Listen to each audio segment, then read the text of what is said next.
Good afternoon, everyone. It is 1 o'clock, so we're going to go ahead and get started. Welcome to the second day of Gardening from the Ground Up, year number 3. My name is Katie Druitz. I'm a local extension educator for horticulture, small farms, and local foods in Stearns, Benton, and Morrison counties. Claire. Hi, I'm Claire LeCan, and I am the local extension ag educator for Rice and Steele counties. My background and interest is in entomology, so insects and soil health and cover crops and all that good stuff. Go ahead, Tara. Good afternoon, everyone. I almost did it again, just like yesterday. So hi, everyone. My name is Tara Young. I will work with the local extension office in Hubbard County, working in agriculture, food, and natural resources. Troy. Good afternoon. My name is Troy Salzer. I am a local extension educator in St. Louis County. Welcome today to our event. I work with the areas of agriculture, horticulture, and natural resources predominantly. My expertise in horticulture comes from primarily the aspects of implementing it on our home garden and also in our commercial garden. All Robin? right. Oh, yep. Yeah, Shane Bujea, local educator, Blue Earth, LeSueur counties in Minnesota. Interests are similar with Claire and Troy. I interested in insects, soil, and native plants, as well as invasive species too. It's kind of interesting to me. And then Karen. Yes, good afternoon, everyone. My name is Karen Johnson. I am the extension educator based out of McLeod and Meeker counties, and similar to some of my other colleagues, kind of cover the array of ag, food, and natural resources. So welcome. Oh, there we go. And I am Robin Trott, and I am the University of Minnesota Extension educator in Douglas County. I cover horticulture, master gardeners, local foods, and small farms, fruit and veg. So welcome today. Today, Troy and I will be your presenters, and I'm going to share my screen, Katie, and we'll start. We're going to talk about growing resilience in your garden. We can see your screen, Robin. You're good to go. Awesome. So we're going to talk a little bit. Yesterday, we talked about soils and soil health in climate change, and today we're going to talk about how our changing climate can affect some choices we make and some practices we have in our garden. And I was fortunate enough a couple of weeks ago to attend a really good conference where the keynote speaker was talking about climate trends in Minnesota. He is from the Minnesota Department of Natural Resources. And over the last about 100 years, there have been families taking weather data in Minnesota. And so he was kind enough to show the climate trends that we have been experiencing. And what he's found is since 1896, there are 30 farms in Minnesota that have been collecting this data. And so you can see just the data that was collected for statewide average winters temperatures, the lows that we had from 1896 to present. And you can see that there is this trend where those low temperatures are climbing a little bit. And that is about a 3-degree increase in our daily temperatures, both lows and highs. I'm going to go back if I can do that. I don't know. Minnesota keeps getting warmer and wetter. And if you have experienced the last year, you're like, well, wait, we were drier too, but we were warmer. Minnesota has warmed by 3 degrees between 1895 and 2020. The annual precipitation, even though we had that severe drought last year, has increased by about 3 inches, a little more than 3 inches. And compared to 20th century averages, all but 2 years since 1970 have been both warm and wet. Each of the top 10 combined warmest and wettest years have occurred since 1998, between 1998 and 2020. So not only are we gradually increasing, but those events are occurring more frequently. So we have had more damaging rains. and they're more common now and more intense than any time on record. Increases in 1 inch, 3 inch, and heaviest rainfall. And since 2000, Minnesota has seen a significant uptick in devastating large area extreme rainstorms, and rains that historically would have been in the 98th percentile are becoming more and more common. Now think about the weather and the trends that we've been seeing again in the past year. We go from very, very dry to very, very wet, tornadoes in December, and the temperatures we've been having this winter keep bouncing back and forth. So these are the trends that they're recording at our Department of Natural Resources. So today we're going to talk about how we can adjust our practices and be ready for this climate change and plant resilient gardens that can withstand these extremes in weather we've been experiencing. So Troy, up for you. Thank you, Robin. That really did a nice job setting the stage here, not only for today's presentation, but also for many of the components that we covered yesterday in relationship to some of the strategies to, in essence, buffer our soil and buffer our plants to help us in relationship to going through the process of creating scenarios where we actually naturally put into place approaches to mitigate some of these problems and make our property and our crops more resilient. So in relationship to this, we'll start off by looking at the soil specifically. And there are some key components that we think are related to not only the aspects of soil health, but also soil management. And these would be principles that I'd encourage you to take special note of. First of all, we want you to look at armoring your soil, that is with both natural mulches and vegetation, like we talked about yesterday. We want to consider ways in which to minimize that soil disturbance, and we'll get more into that later on in this discussion. We want to consider plant diversity, and Robin will be talking quite extensively about that and how that can help in relationship to not only the soil, but also in insects from that perspective. And finally, we want to keep living roots in the soil year round. And you may say that might not make much sense in the wintertime, but what that does is really helps to stabilize that soil and keep it from eroding. Next slide, please. So as we look at the soil, I think that this particular picture is very indicative of a lot of the soils, at least in northeastern Minnesota, with all of those stones in there. We have to contend with them. They're part of our soil structure in our outwash soils specifically. And as you begin to develop your gardens, we need to adjust those pHs and nutrient levels. And we talked a lot about that yesterday.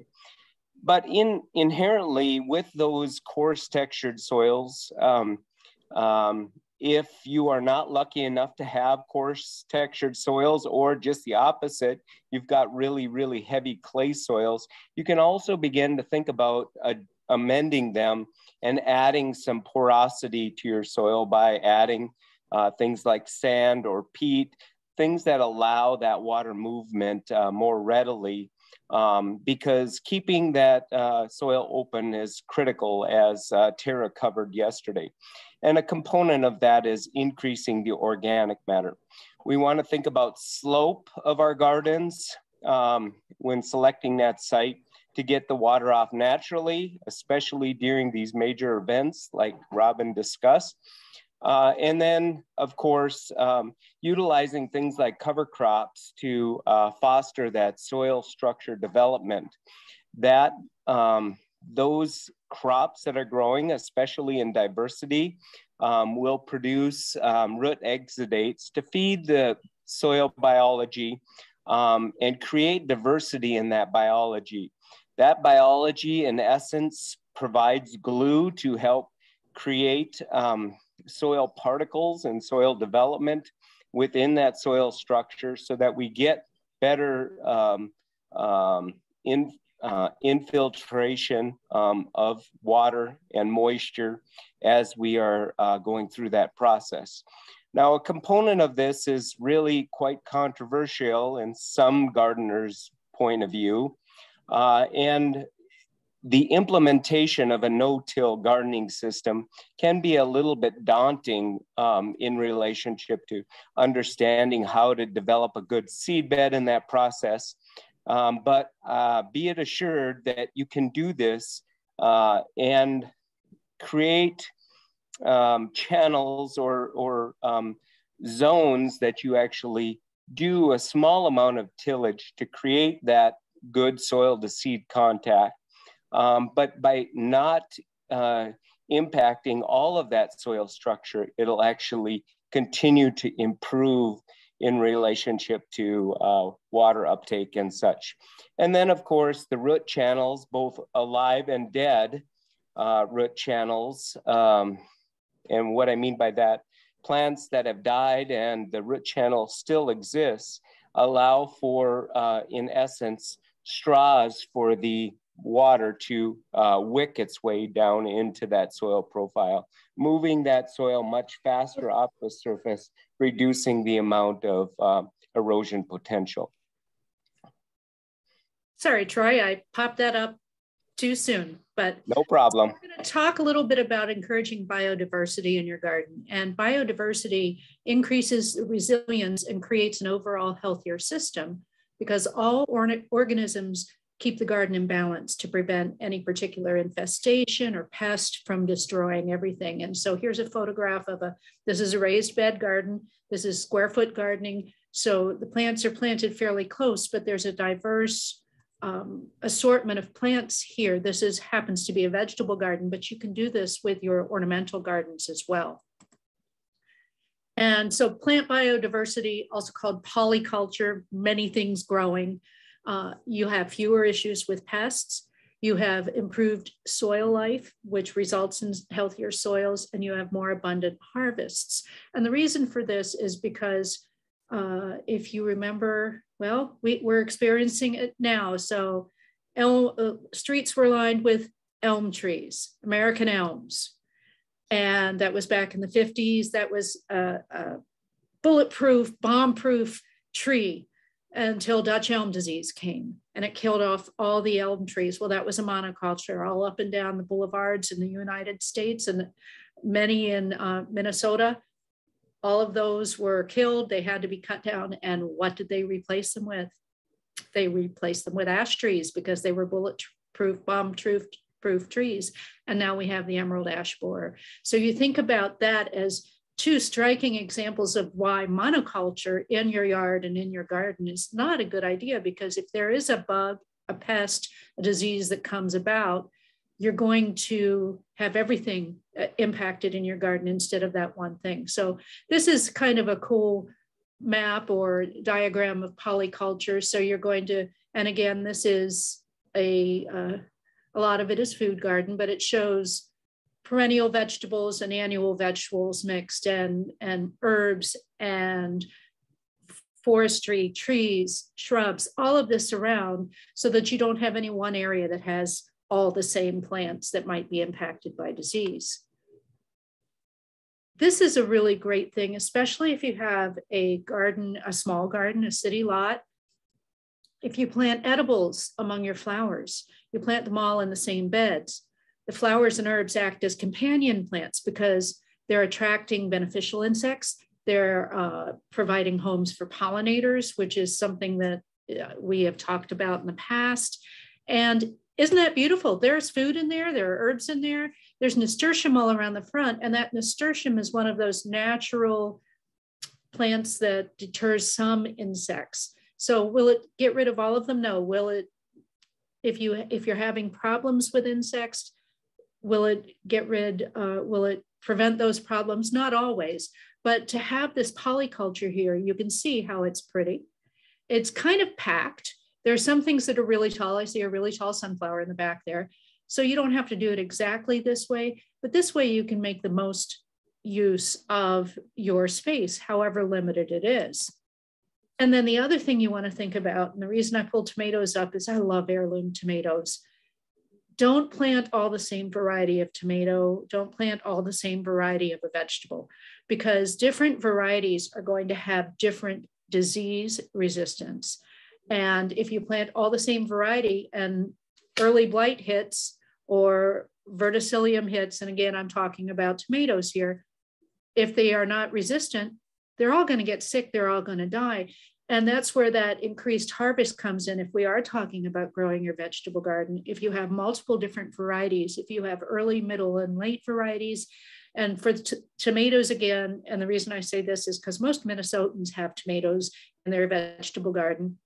You can go to the garden center, and right on the tag for that tomato, it's going to have this list of letters and numbers. And those are all the disease resistance that those have. And it differs on variety. So if you do this multiple varieties, including heirloom varieties, you're going to have superior taste for the heirloom vegetables. If you haven't grown them, try them.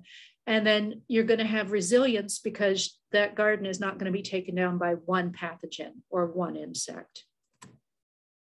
Growing perennials in your garden, including perennials with your annuals, is also a great way to have a resilient garden. And this is a picture of a perennial garden right in Minnesota. This is the Minnesota Landscape Arboretum. And you can see they, again, not a monoculture, not all the same kind of plants, but a variety of plants. The other thing you can do when you're thinking about choosing those perennials is to grow native plants. These native plants have developed and grown in Minnesota and have adapted to the weather. They often have very long root systems. So here's where Troy's that root paths in the soil, they break up the soil, they help to aerate the soil and have paths for water to infiltrate. And once you have these native plants established, and they can be flowers or they can be grasses, they can be shrubs, they can be trees. Once they're established, they're kind of low care. Now, last year when we had that drought, not much was low care, but they are much more resilient when it comes to drought, when it comes to water, when it comes to more water than normal, less water than normal, higher heat, lower heat. Native plants are the all-stars in your garden because they have developed in Minnesota to deal with these kind of conditions. Yes, we're a little bit warmer, but these will adapt. Now, the other thing I want to talk to you about when we're talking about selecting the plants in your garden for resiliency is that you want to choose the right plant, put it in the right place, and for the right purpose. So if you have a yard full of kids running around, playing baseball, digging holes, whatever, you might, and a dog too, you might not want to have the pristine lawn that some people have, because that's not going to be practical to keep it up when you got kids running around on it, dogs running around on it. So the same is true with your ornamental plants. You want to make sure that the plants that you have, you've put them in the right spot. They're going to get the right amount of sun. They're going to get the right amount of shade. And you're going to think about why you want to plant there. I have talked to so many people who want to plant a tree, and I say, why? And they say, because there's always been a tree there and the tree died. And I said, so? And they're like, well, I don't know. It's just, it's always been there. Well, why do you want that plant? Is it so you can look out your window when you're drinking a cup of coffee and see this beautiful plant? Do you want it to shade your house? Do you want it to provide food, fruits, vegetables? Why do you want the plant? That will help you decide what kind of plant you want and also where to put it. So we have got this beautiful tool with the University of Minnesota Extension called Plant Elements of Design. And I have sent people from all over the country to this because you search for plants. And if you see on the right-hand side of your screen, do you want a woody plant? Do you want an herbaceous plant? Now this is under the deciduous. You can look under coniferous plants as well. So the conifers are pine trees, our arborvitae, all of that. You can choose what kind of plant you want. You can either put in a common name or you don't even have to put in a name. You can say, what's the type? Do you want a vine? Do you want a tree? Do you want a shrub? What's your zone? And that's really important to know when selecting a plant. How tall do you want it to be? You can put all of these parameters in, but let me warn you, if you get too specific, you're going to end up with no selections in Minnesota. So this is a great tool. If you're not familiar with plants or you want to try something new, you want to choose a native. This is a really great tool. It's free. You do have to register for it because we like to see how this tool is used, but that's just for our own use. We don't share that list with anybody and we don't bug you about it. And then you can have this to use to help you select plants for your sustainable, resilient garden. Troy. Robin, thank you. That was a perfect setup in relationship to this here particular slide. As we go through, we will be giving some indications of good resources, URLs, and we will be sending out a fact sheet after the fact in relationship to all of those resources. So look forward to that. And here again, I will be talking about similarly a list that Robin covered earlier. So a component of this as well, as you're starting to think about gardening, Robin talked about how intensively you can garden, and we'll get into some of that. But in addition to that, there is some benefits to allowing for enough space between your plants as well. In many cases, what I find is when people are planting the first time especially, or the first couple of times, they start with very small transplants, or the seeds are quite small, and they don't necessarily give themselves enough room in relationship to that. So this list that the University of Illinois extension has describes how much space you should be leaving between different vegetable crops. Now, I realize that it is from quite a ways south, and maybe some of you are out there from Ohio, this might be appropriate. But in our particular case, if we move, it gives a range of dates of planting. And if we move to the later planting dates, it's still very applicable. And we can adjust that slightly, but it's a very valuable resource all in one location. Part of the reason we want to have adequate spacing is to get that airflow, especially with our disease, potential disease infected plants like tomatoes specifically, like potatoes. We want to be sure to have enough airflow, allowing those plants to get dry quickly in the morning, as that will help mitigate the risk of disease. And so with that in mind, we need to think about that space. And with this scenario, it actually reduces the amount of disease pressure. In addition to that, in the bottom right-hand corner, for those of you that are more visual in nature or need to lay it out, this here is in essence a magnetic diagram that allows you to map out your garden if that's the approach that you want to take. Otherwise, just a sketch paper or some graph paper works very well. And that way it allows you to keep it from year to year. The other thing that you can do with that is actually utilize a video log in your phone, and you can take a picture of how you've laid it out, and that allows you to keep it from year to year. Next slide, please. So another component of this, and often overlooked in the home garden, is the aspects of the benefits of crop rotation.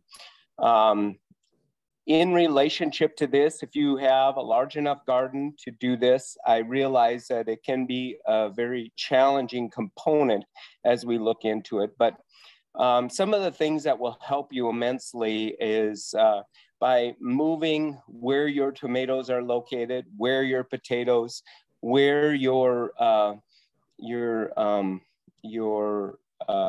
turnips and other plants are located. it will help to reduce the potential of disease spreading from year to year. This is also potentially true of insects, depending on which insect you're referring to. Some of them have much more ability to be mobile. And so it might not help you as much, but from a disease pressure standpoint, it's really, really critical. In addition to that, when we look at specific plants like sweet corn, like potatoes, they're very heavy feeders compared to others. And because of that, we actually see decreases in nitrogen in the soil when growing a corn crop. We will see dramatic changes or reductions in the amount of potassium and nitrogen when growing a potato crop. And so with that in mind, it's really critical to move those around. And then by incorporating things like cover crops and managing your location of these particular crops, we can mitigate the long-term implications of that area being impacted by those plants. The other thing is by doing that rotation, we can also impact the weeds, because certain plants will do a better job shading out certain weeds, and culturally will help in the long run. Troy, I want to pipe in too, because you were talking about this rotation, and I deal with a lot of people who have small city lots. You can incorporate container gardens in that rotation and move those plants that are heavy feeders, or if you can't do the rotation every 3 years, you don't want a nightshade plant. So potatoes and tomatoes and peppers and eggplant, they're all in the same family. They all attract the same diseases and the same insects. Well, if that's all you're growing, that's tough. So put some of those, choose a year and put it in a container. So you're not limited to the benefits of rotation just because you have a small garden, because containers count. Oh, so this wheel here lays out some of the components that Robin was just referring to in relationship to the different groups of plants.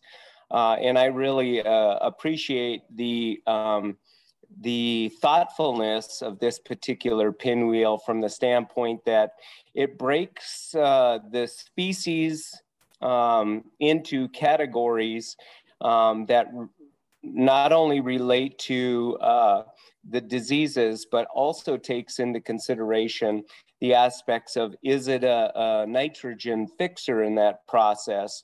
Or do you have to think about flea beetles in relationship to all of the brassicas, cucumber beetles, all of these sort of things. And if we take those things into consideration in advance, that can be both beneficial and detrimental.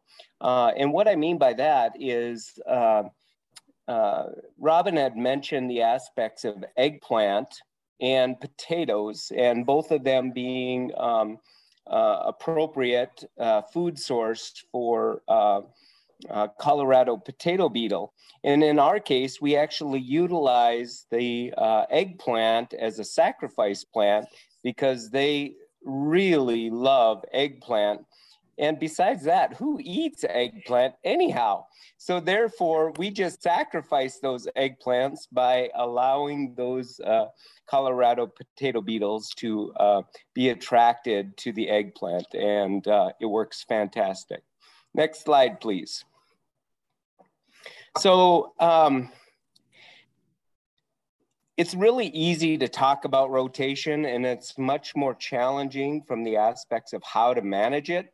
And so what I wanted to do here was lay out some suggestions to help you in relationship to trying to figure out a way in which to manage it.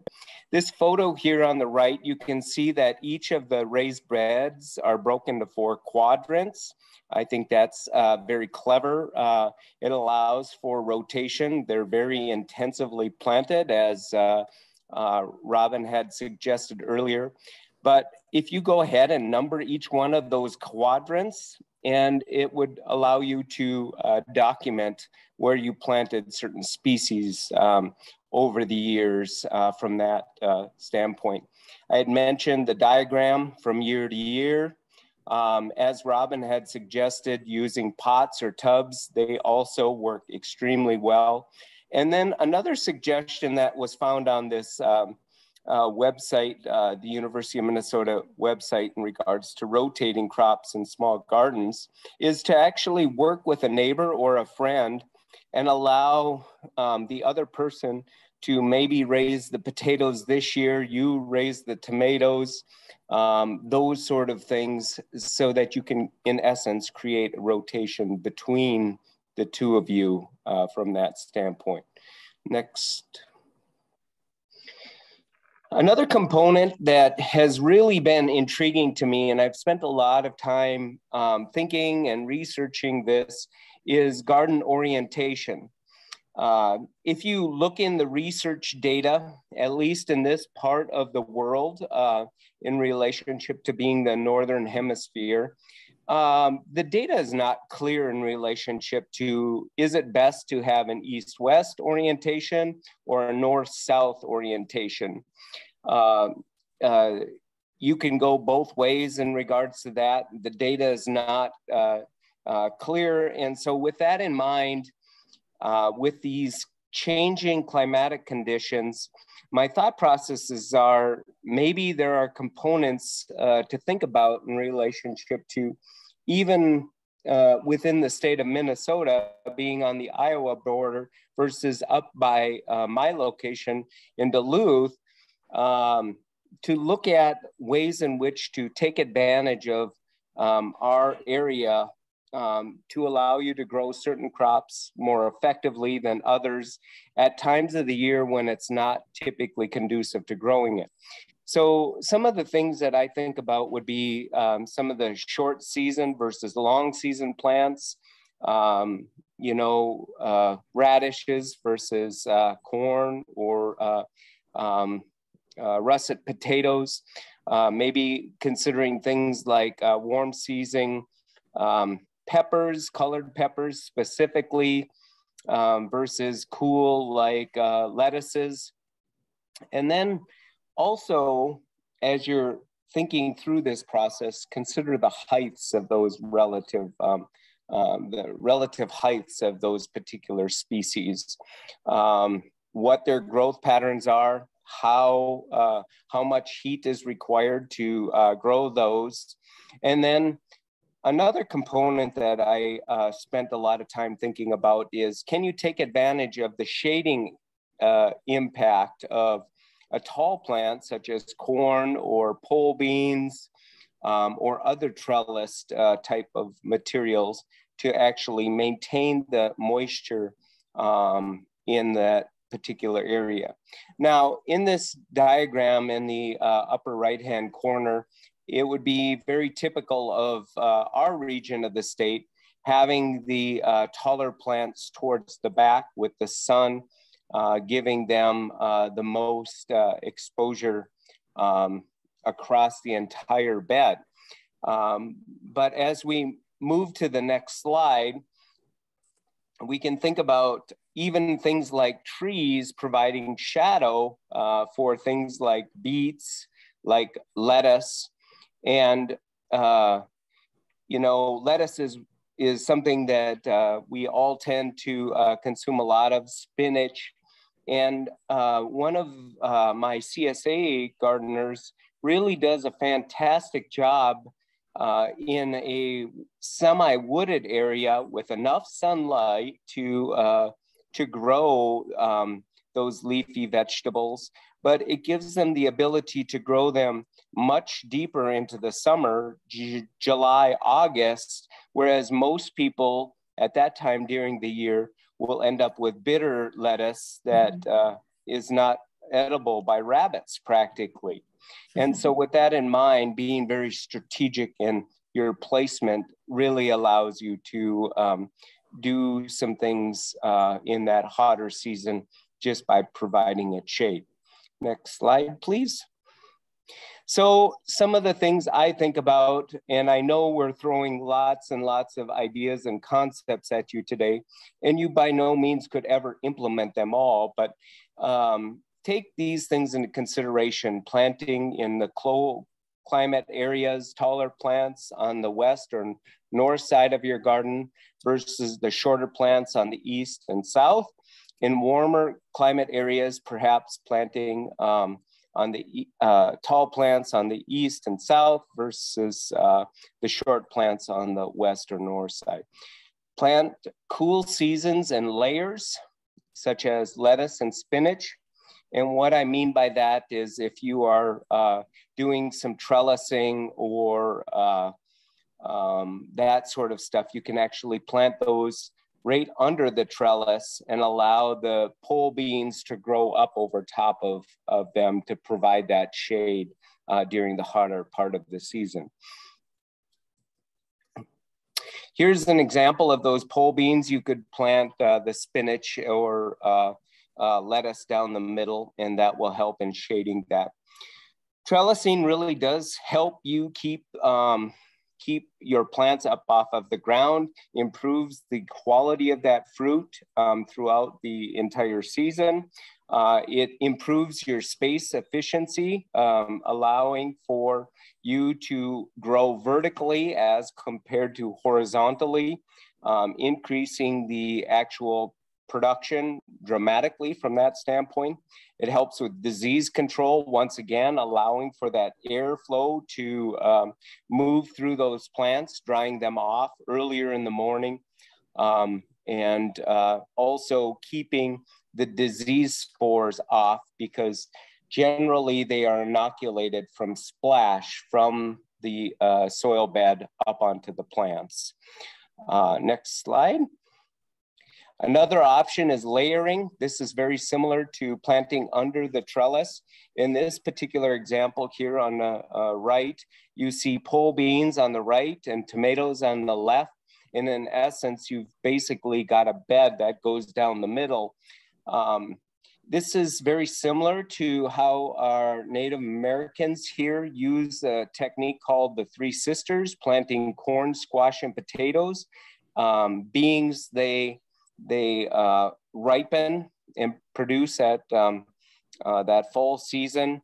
They work quite nicely together, kind of like companion planting. And so we, once again, improve the utilization of space and reduce the amount of area that tends to grow weeds. So it'll reduce the amount of time that we need to spend doing that. It also allows for staggered harvest, as well as opening that center alley up for that harvesting season, especially if this was early planted lettuce and or spinach. Next question. Next. So one of the things we're going to talk about is becoming aware of the microclimates in your yard. Now, Troy had talked earlier about knowing your zone. We have zones, I think we have zone 5s down in southern Minnesota. We have zone 3s, maybe even a couple 2s up in way northern Minnesota. And it even changes from the Twin Cities Metro, which when I lived there, it was 4B. And now I live out in the Alexandria area and it's 3A, 3B, depending on the winter. This winter is probably a 3A winter.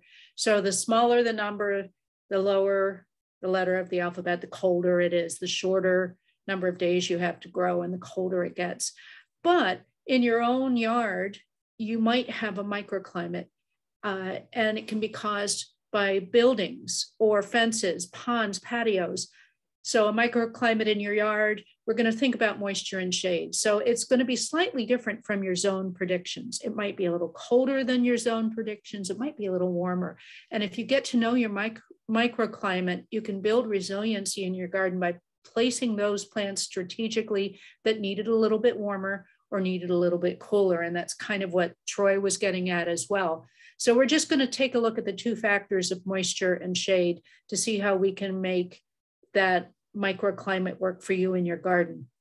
Now on the right here, I do have the plant hardiness zones. And if you're not familiar with what zone you're at, You can go on the Department of Natural Resources website, and they have popped this up in with USDA as well as some of the extension services around. It has been changing slightly, so that zone 5 has moved up a little further in Minnesota than it used to be. But take a look at that and use that in selecting your perennial plants. Become very familiar with it and look for changes in it. Now, when we're looking at dry soil with lots of sun, and some people have lots of sun, fortunate to have lots of sun, because a lot of flowers and a lot of vegetables, fruits like that full sun. We have yarrow and purple coneflower. These are the, some of these are native plants, ornamental grasses. Now, butterfly bush is a little bit warmer, but if you find that dry soil that gets lots of sun, that's in a protected space in the wintertime, and we get lots of snow like we've had, that butterfly bush can survive, even if you're a zone 4A, 3B, if it's covered, if it's in an adequate microclimate. Coreopsis, beard tongue. Wandflower is a guara, which is, again, a very pretty flower, zone 5, but you can push that zone in your yard by finding that microclimate. So just a couple of different examples, and the photograph shows a lot of these different plants. They're beautiful, they're ornamentals, and they make for a beautiful garden.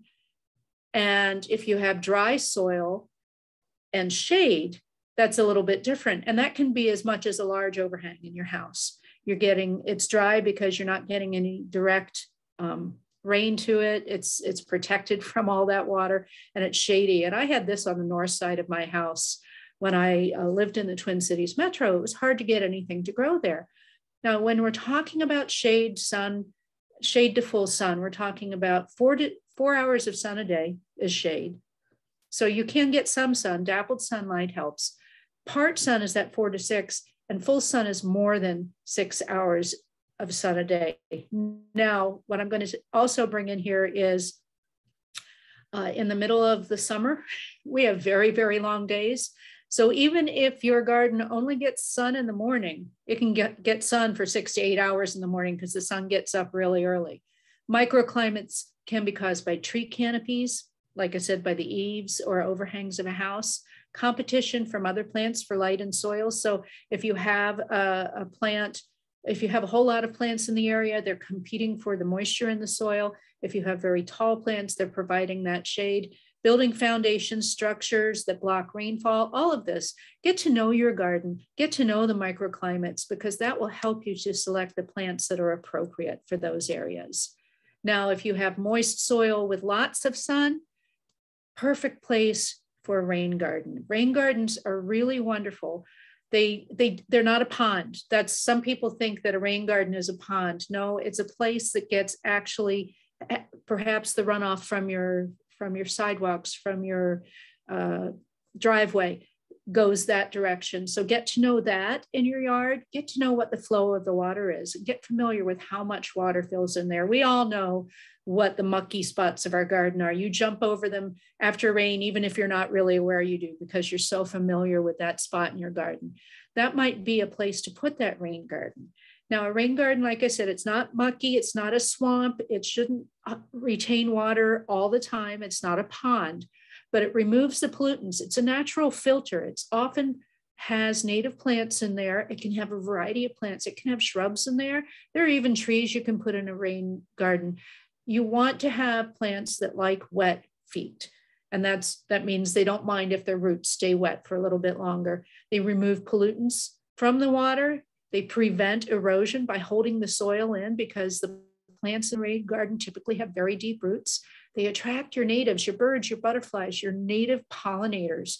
And once these plants are established, they don't need very much watering, except for, again, like last summer, in most of the areas in the state, we had really severe drought conditions. Then you're going to need to take care of all of your plants and adjust accordingly. But this is a spot in your yard that you may have never planted before because it's just too wet. It's boggy. It's in a low area. Now, if it is in a low area in the wintertime, it might be a little colder. So you need to think about that and adjust your selection for perennials. But if you become familiar with these microclimates in your yard, you can take advantage of them and then select that right plant and put it in the right place for the right purpose.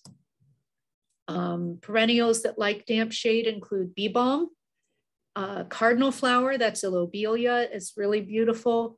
Many of our native ferns, astilbes, which I really like, and Bergenia. I never knew it was called pig squeak before. I really like that, that name.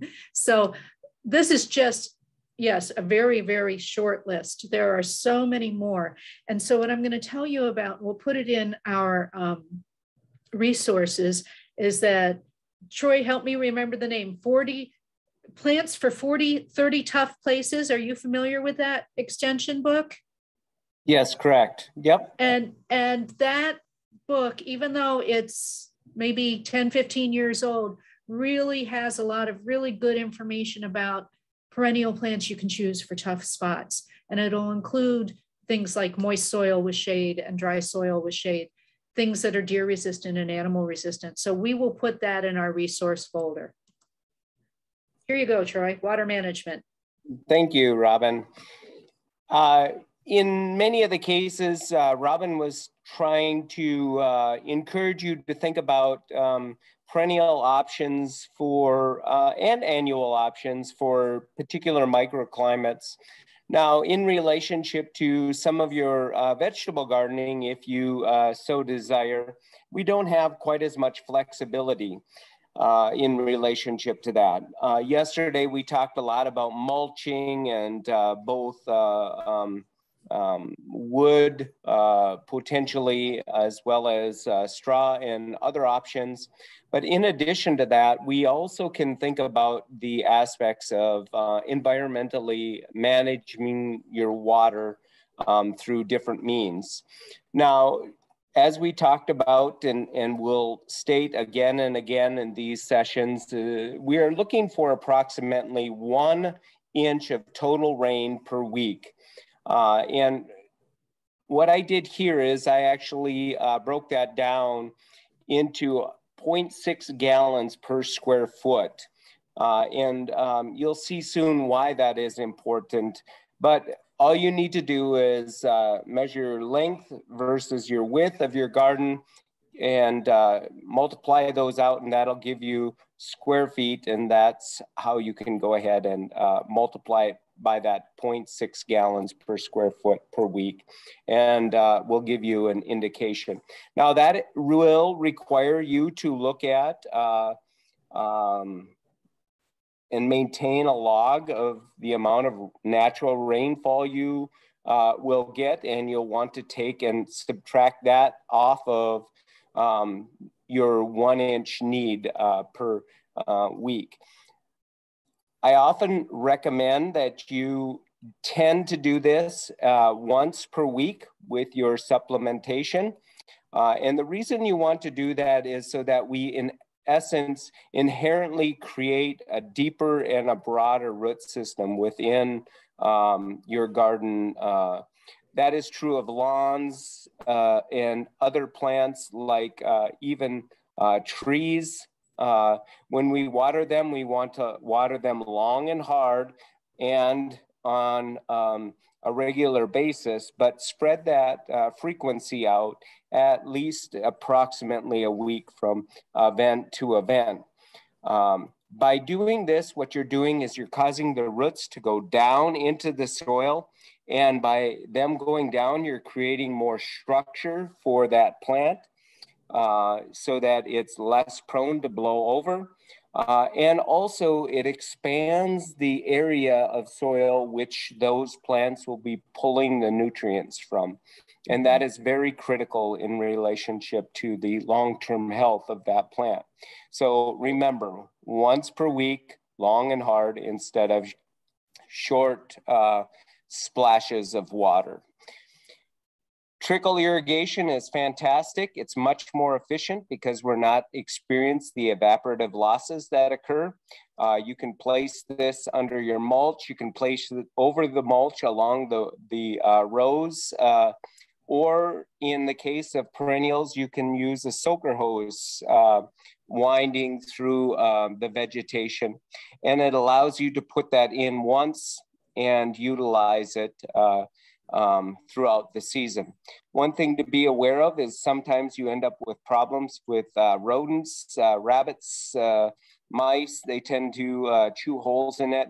And so placing it potentially under that mulch can be helpful from that situation.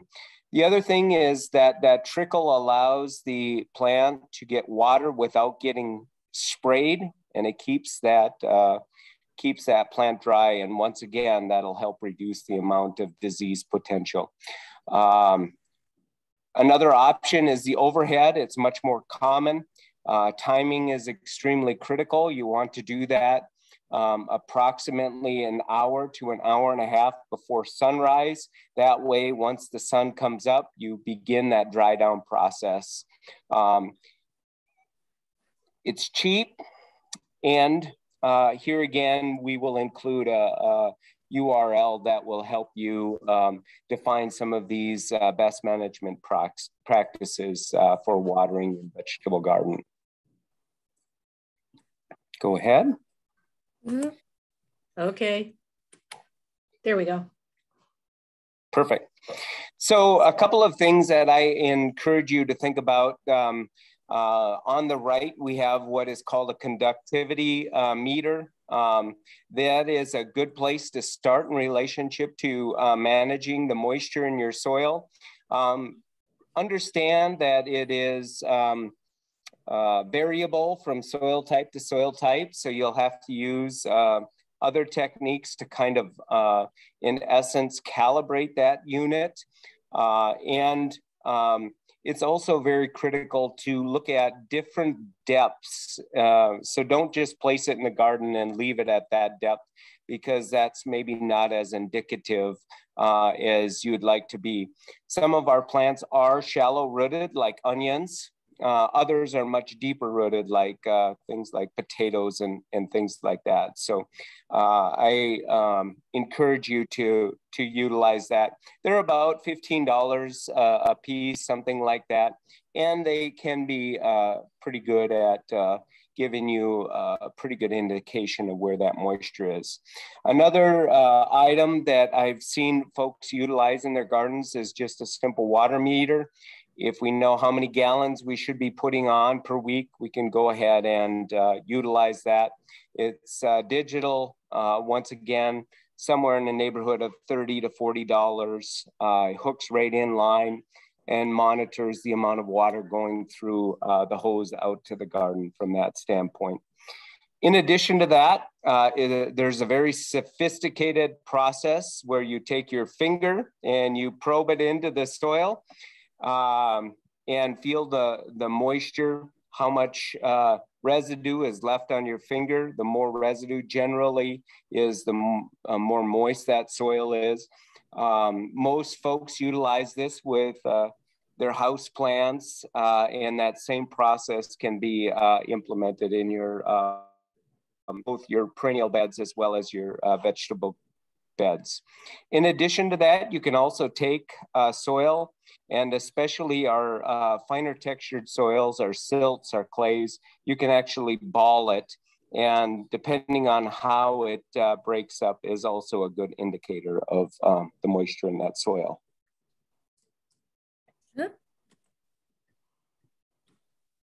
There we go. So Troy and I have been giving you a lot of different tips for building your resilient garden, for being able to handle these severe and extreme weather events we've been seeing. And the basic behind the scenes thing is that you're observing and improving. You're getting familiar with your garden, you're getting familiar with your plants. You're paying attention not only to the soil quality, the soil moisture, the water, where the water is traveling in your yard, the quality of your plants. And that means, you know, are you checking for disease? Are you checking not just the tops of the plants, but the underneath of your plants? Are you looking for those insects? And the more you do that, the more it helps you to learn and become a better steward of your garden. And part of that is when you're keeping a garden log, and Troy already mentioned that. I was old school before the digital cameras, before the cell phones that had the cameras in them. And I would take pictures, and I would actually, those black and white marble notebooks we used to have as kids in school. And I would draw pictures of my garden plans, and I would keep track of all of my rotation, and I would have pictures to see what was going on. And now we can do that all on our phones. I still like to write things down because then I can pull it out easier, when I'm sitting down at night or whatever. But keep track of it. Keep track of dates. Keep track of severe weather events. Keep track of what plants did well this year and what plants didn't do well this year, and maybe why. And that's where the University of Minnesota Extension website really pops in, because we have some really good diagnostic tools there to help you figure it out. We have extension educators in many of our counties that you can, if you have a problem, they can perhaps help you identify what's going on. And Troy talked about the moisture meter, and then seed sources, saving seeds, fertilizers that you're using, how those are working out, all of this stuff that you are keeping track of in your garden, how often you fertilize, what you needed, what your soil tests look like. We talked a lot about soil tests yesterday, what you added, when you added, all of this. It sounds like a lot. And when you're in the middle of the gardening season, you often feel like you're overwhelmed with just managing the weeds and the moisture and harvesting and preserving your harvest, or just mowing your lawn, or like I said, weeding your perennial beds, because that can be a lot of work. But if in an evening you can sit back and just keep track, log what you did that day and what you noticed in your garden, you really begin to know the plants, you really begin to know the microclimates, and it's that information that's going to help you to select and place plants that are going to be more resilient, that are going to have more success. And that's why we're here this week, to help you be more successful in your garden. Another thing we're going to talk about, because a lot of people ask, Troy covered the tillage question, but one of the practices for having a resilient garden is to use these chemicals wisely. Sometimes chemicals are necessary if you have a level of destruction from insects or disease that really is impacting the look of your garden, really impacting the yield in your vegetable garden. Sometimes you have to select a chemical to use. So long-term, but here are some things. Chemicals aren't just insecticides. They can be weed killers. They can be fungicides, so that they help protect 95%, I want to say 85% of the disease you're going to see in your garden is a fungal infection. And so fungicides can be really good at protecting your plants from that. But long-term use of nitrogen fertilizer can actually reduce fertility and carbon storage in your soil, and that can cause plants to become less disease resistant. So you don't just want to throw it on. You do want to have a soil test to know what your soil needs. Insecticides, herbicides, and fungicides can also pose dangers to soil biology and the environment. We have looked at and heard use of certain neonicotinoid insecticides or chemicals can really damage bees, because they are systemic insecticides that even after you've applied them, the bees can be killed. And so are native pollinators, birds, different wildlife, fish. All of those can be impacted by the way we use chemicals in our garden and what chemicals we choose. So read the label first, make sure that it says not only the pathogen or the insect that you're trying to get rid of, but also the plant that you're putting it on, because edible plants, you don't want to put certain pesticides on that you might put on ornamental plants. There are organics out there, USDA organic pesticides that you can use. But remember, organic means it comes from nature, it isn't man-made. And there are a lot of things in nature that can do you harm. So just because it says organic on it isn't the gold stamp that it's safe. You still have to read the label and use it appropriately. And remember, the label is the law. That label is so long. I know it's hard to read, but you have to go through it and make sure that you know that you're applying it in the correct amount. More is not better, that you're applying it in the correct spot at the correct time. If it's too hot on a day, it might cause problems. And you're applying it for the correct insect or disease on the correct plant. Now, the other pictures I have in here are beneficial insects. And here's the thing is, if you use insecticide, if you just use a broad spectrum insecticide, it can kill the beneficials too. And so the green laced wing is that green, beautiful, lacy looking bug. They eat a lot of pests. They eat spider mites and all sorts of pests in your garden. These are good guys. And the ichneumid wasp, they're great because they go after some of the worms and they lay their eggs in the caterpillars and worms that do a bad job. The tobacco hornworms are one of them. And then when they're young hatch, the worm dies. And then I know the ladybugs, especially this time of year, can be a pain because they're in our house, but they are voracious aphid eaters.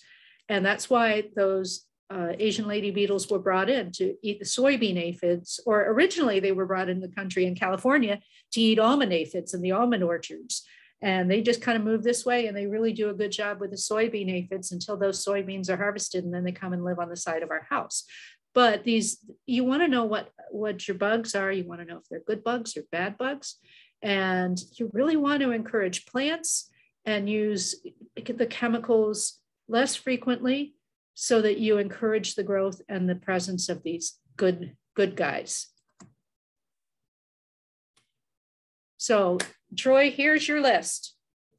So related to that, we covered this list to some extent yesterday. Today we were able to finish this conversation. So the components that we talked about in summary today is looking at site selection, specifically full sun in most cases. For vegetables specifically, we have some flexibility with some of our perennials, and so that is a component. And then also proximity to the house or water source. So it's very convenient for you to go out to that and check in, walk through your garden, spend time in your garden observing it. That preliminary and early detection of insects and disease is really helpful in controlling it early.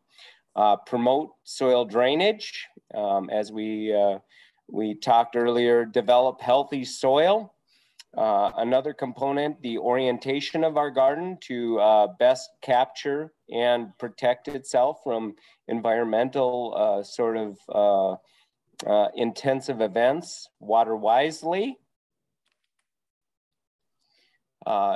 And then also, as Robin was talking, managing insects and pests proactively, considering things like integrated pest management and those sort of components. Manage diseases proactively, and then also look at plant diversity as a way in which to encourage those beneficials to come in and be a part. So with that, the final slide should be Robin and my email addresses. Don't hesitate. I know that there are a lot of questions being answered by our fellow panelists here. I really appreciate their efforts. Last year, Robin, I actually thought it was much easier to be the speaker instead of the panelists answering all of the questions. So thank you to them and their efforts along those lines. Well, don't worry, Troy, we saved you some questions. Awesome, Katie. Not today, not today. So we do have a couple that are relevant to what you guys were talking about that I think we should answer live. So going back to the beginning of your presentation, you guys were talking about roots in the soil. So no-till vegetable gardener, is there any benefit from just cutting the plants off at ground level in the fall? Do the remaining roots help the soil structure at all? Would there be any benefit to doing the same with a ground cover, thus avoiding tilling in the green top growth. So Robin, along those lines, and please feel free to add any additional information. I do think it is beneficial to leave those roots, but this is really part of the reason why it's so critical to rotate from area to area, because if any of those plants were infected with disease, that is going to continue to harbor some of that disease. Generally, I would still recommend taking the top material out of the garden and composting it, but leaving the roots in place to hold things where they are at is probably best advice from that standpoint.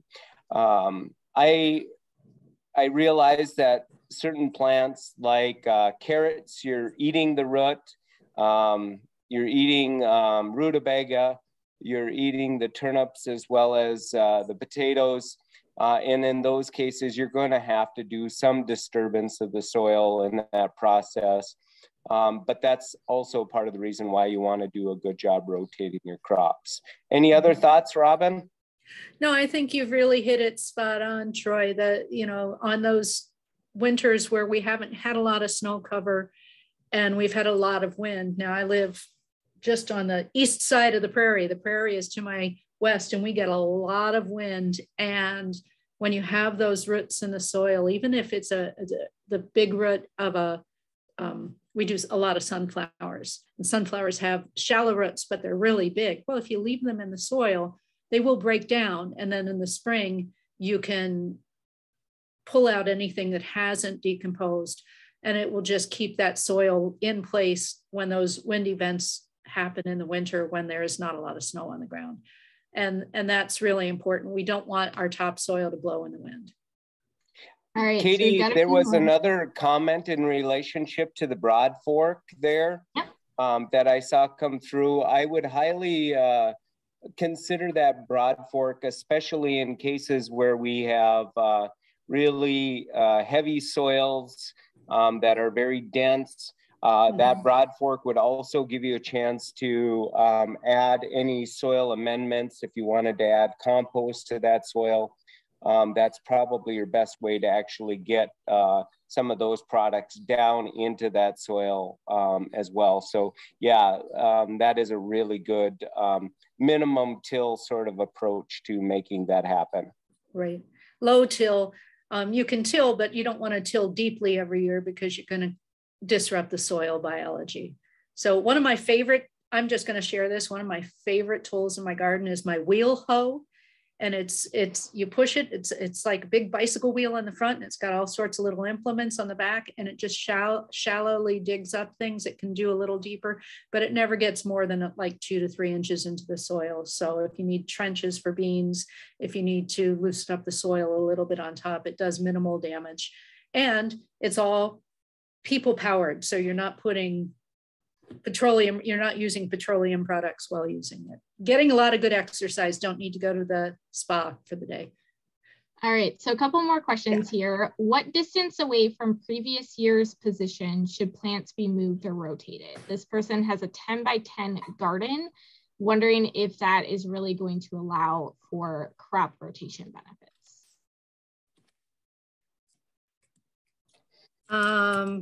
Yes. It doesn't have to, it just needs not to, sorry, I'm trying to answer 2 things at the same time.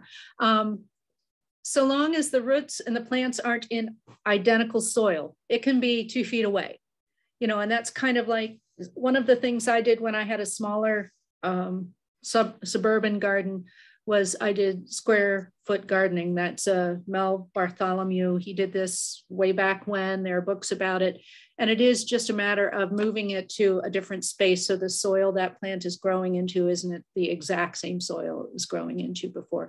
So if you have a 10 by 10 foot garden, yes, you can rotate crops around there. Just you're going to have to keep a little better track of where you put it, how many different crops you have. And so many Minnesotans plant all the same crop family. Like I said, the tomatoes and the peppers and the potatoes.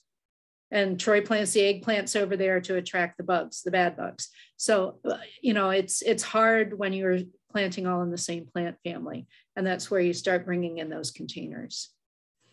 All right, so a couple of questions on your 1-inch watering method. How do you know if you've got an inch of water with a soaker hose, and does the 1-inch water rule apply to container gardens? I'm going to answer that. Can I answer that one, Troy? Just give you one hint and then I'll let you go on. Go ahead. Take your soaker hose and get a tuna can. Tuna cans are 1 inch deep. Put your tuna can underneath your soaker hose and turn it on. When that tuna can is full, you have watered 1 inch. That's what I tell people. Go for it. I was suggesting that's part of the reason why I would invest in the meter.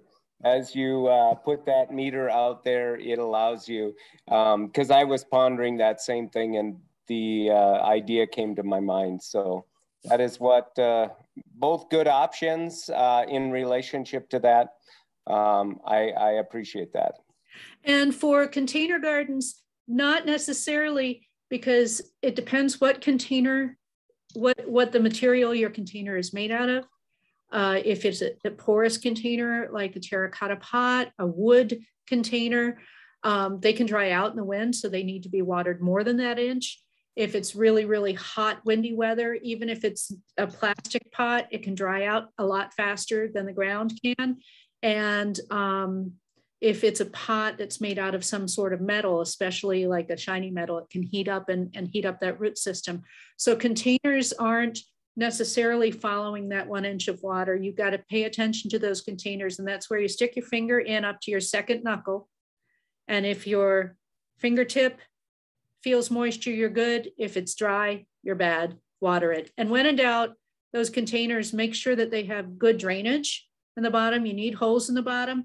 You can water it until the water flows out the bottom. If it dries out too much, that soil is going to become hydrophobic. The water is going to run along the side of the pot, not into the soil, and it'll run out the bottom before it ever makes the soil moist. All right, so Robin, this is going to your rain garden suggestion. Can flower bulbs handle that extreme moisture? There's the extension pat answer, right? It depends. There are irises that love wet feet, and those are not the bearded irises. Those are the Dutch irises, the smaller ones. Blue flag. Also like that's it. Flag, yeah. Thank you. And so you need to find those plants that are specifically labeled good for use in rain gardens, because then you will find, like I said, those plants that like wet feet. So I wouldn't just put any bulb in there. There's some lilies that like wet feet too. So look into those rain garden plants. And what's really great is a lot of cities within the Twin Cities area, a lot of those municipalities have actually developed rain garden programs. So there's a lot of information there. And then the Board of Soil and Water Resources, which is down in St. Paul, if you go on their website, they have a whole lot of rain garden resources there as well, because they're all about preserving water, directing the flow of water and not wasting water. So if you look in there, even your soil and water conservation districts locally, they can have some information about rain gardens as well. But I know the city of Maplewood has a really good publication. Awesome. Troy, I think this was to you. How critical is water temperature when watering? This person's water comes out of their well at about 45 degrees Fahrenheit. Yeah. So along those lines, there is some benefit to going ahead and having that water warmed. There are folks that I'm familiar with. It's great to harvest rainwater in rain barrels and such things. I've seen some very elaborate systems to collect rainwater, but that isn't always practical, not only from the standpoint if you're a large gardener or garden a large area, you may not be able to collect enough water from that standpoint. So sure, you could actually run the water into there and then out to your gardens through soaker hoses or trickle tape. But the reality of it is that you're using this to supplement natural rainwater. And so with that in mind, putting that out at that cooler temperature is probably the best alternative if you don't want to implement a more sophisticated system. And we have never seen any issues because we have very cold well water as well. Any issues with our outdoor plants, but if you're bringing it and doing your tropical house plants, you want to let that sit and become room temperature first. And that's particularly true if you have house plants in right now and you're getting well water right now. That well water is really, really cold. Let it sit overnight to warm up to room temperature. Just a side comment. All right. Can you recommend resources for DIY residential implementation of watering systems? So trying to build drip irrigations, how would you plan it? Is there a certain type that you would recommend, soaker hose versus a drip hose? Robin, I don't know if you've had too much experience with this, but in my case, what I've seen is folks utilizing tanks that are elevated and utilize the natural head pressure of that elevation to go out, or if they have a place that they can place that, that tank on a hill or in an attic of a building, fill it, and then run the hoses out from there. What I have found is if you don't have enough head pressure, that the uniformity of application out of T-tape and soaker hoses tends to be variable. And in some cases, some of the DIY information would suggest they've utilized different size drill bits, and it gets to be a little bit crazy and reduces the amount of uniformity in some cases. Other thoughts, Robin?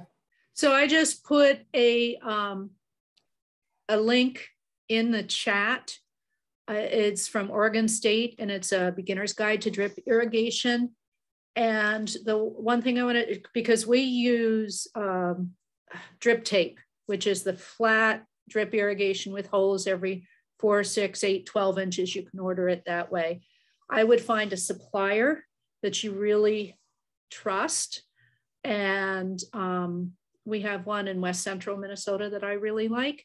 And they can walk you through that process. You can find these extension publications that walk you through that process. I've even seen drip tape available at Menards and Fleet Farm, and they also have pamphlets about how to set it up.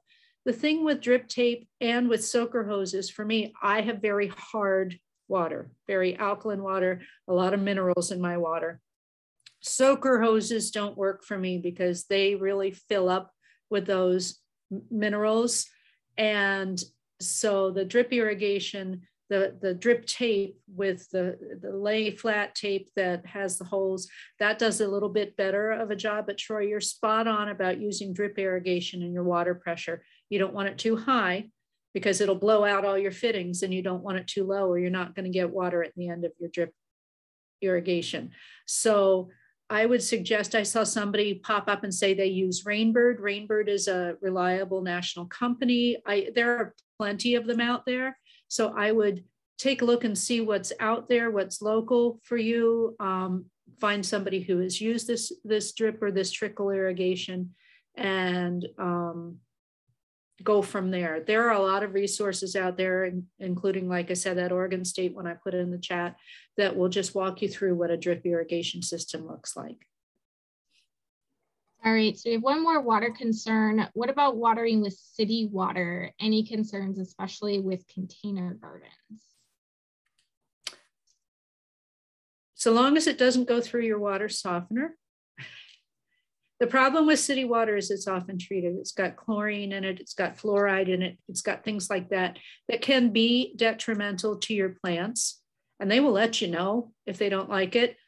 Often, if you have a container and you're watering with the city water, let it sit overnight, open, So pour it into a container, a bucket, whatever, let it sit overnight, because a lot of those chemicals that have been put in that water, in the city water, will dissipate overnight, and then you'll have fresh water. If you've been having problems with houseplants, container plants, and you have changed everything but the water that you have been using, go and buy distilled water from the store or pure spring water from the store and try that and see if that changes the quality of your containers and your houseplants. Because very often that's the factor. It's not how much you water, it's the quality of the water that impacts the health of those plants.